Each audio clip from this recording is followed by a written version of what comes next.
Hello friends, আমার চিন্তা আমি চলে এসেছি নতুন ইউটিউব চ্যানেল ইউটিউব শেয়ারের কিচেনে। আমরা একটা নতুন রেসিপি শেয়ার করবো, সেটা হচ্ছে নিরামিষ খিচুড়ি বানিয়ে দেখাবো। সেটা বানাতে কী কী উপকরণ লাগে আসুন দেখাই। তার আগে একটা কথা বলে দিই, আমার চ্যানেল রেসিপিগুলো ছাড়া আছে, আপনাদের যদি ভালো লেগে থাকে অবশ্যই লাইক কমেন্টে শেয়ার করবেন, বিশেষ করে শেয়ার করবেন। যদি আমার চ্যানেল নতুন হয়ে থাকেন তাহলে প্লিজ সাবস্ক্রাইব করে দেবেন, নিচের বেল নোটিফিকেশনটা অল করে দেবেন যাতে আমার ভিডিও আপনাদের কাছে আগে পৌঁছে। তাই চলুন নিরামিষ খিচুড়ি বানাতে কী কী উপকরণ লাগে আসুন দেখাই।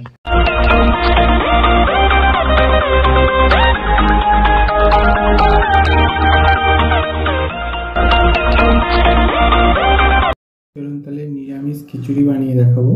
তো সেটা বানাতে কী কী উপকরণ লাগে আসুন দেখাই। তার আগে একটা কথা বলে দিই, ভিডিওটা প্রথম থেকে শেষ অবধি দেখার অনুরোধ রইল। তার জন্য রেসিপিটা শুরু করি। এখানে আমি দেখুন কিছুটা মুগের ডাল আর কিছুটা ছোলার ডাল ভালো করে আমি নিয়ে নিয়েছি। এটা আমি আগে শুকনো করে হালকা নেড়ে আমি তারপরে জল দিয়ে ধুয়ে সেদ্ধ করতে বসিয়ে দেবো। কড়াটা বসিয়ে দিয়েছি এবং ডাল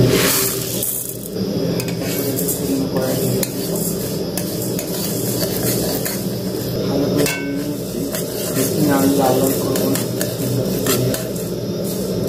আমি জল দিয়ে ধুয়ে নেবো। ভালো করে আমি ডালগুলো ধুয়ে নিয়েছি আর দিয়ে দেবো জলের মধ্যে। ডালটাকে একটু ভালো করে সেদ্ধ করে নেবো, তারপরে চালটা দেবো। ডালটাকে অনেকটাই সেদ্ধ করে নিয়েছি, দেখুন ফুটছে। এবারে এর মধ্যে চালটা দিয়ে দেবো। আমি আজকে সেদ্ধ চাল ব্যবহার করব, আপনারা চাইলে এটা গোবিন্দভোগ বা আতপ চাল দিয়ে করতে পারেন। তো চলুন এই চালটা আমি দিয়ে দেবো, এর মধ্যেও চালটা দিয়ে দেবো। চালটা ডালটা ভালো করে সেদ্ধ করে নেবো। আমার চাল আর ডালটা ভালো করে সেদ্ধ করে নিয়েছি, এটা আমি নামিয়ে নেবো। আর একটা জিনিস দেখানো হয়নি বন্ধুরা, এখানে এতে আমি একটা আলু ছোট করে কেটে দিয়ে দিয়েছিলাম।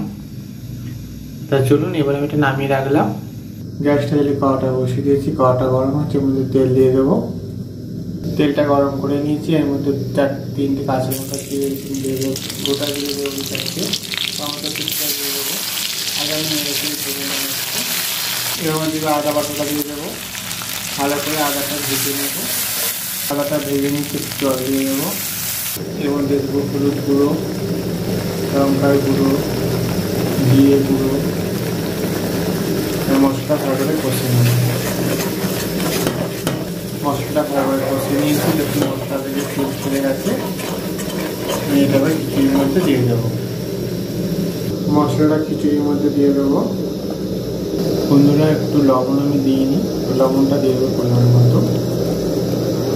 দু চারটে চিনি দিয়ে দেবো, ভালো করে নেড়ে নেবো। ওই খিচুড়িটা হয়ে গেছে, তাকে নামিয়ে নেবো। নামানোর পর অল্প একটু খেয়ে দিয়ে নেবো। দেখুন আমার খিচুড়ি রেসিপিটা হয়ে গেছে, নামিয়ে নেব। দেখুন আমার নিরামিষ খিচুড়ি রেসিপিটা হয়ে গেছে।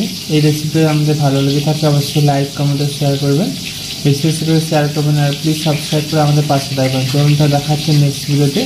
এরকম নিত্য নতুন ভিডিও পাওয়ার জন্য আমাদের চ্যানেলটাকে অবশ্যই সাবস্ক্রাইব করে আমাদের পাশে থাকবেন। চলুনটা দেখা হচ্ছে নেক্সট ভিডিওতে। আর আপনারা এভাবে নিরামিষ দিনে বাড়িতে খিচুড়ি বানিয়ে খাবেন, দেখবেন কতটা ভালো লাগবে। তার জন্য দেখা হচ্ছে নেক্সট ভিডিওতে।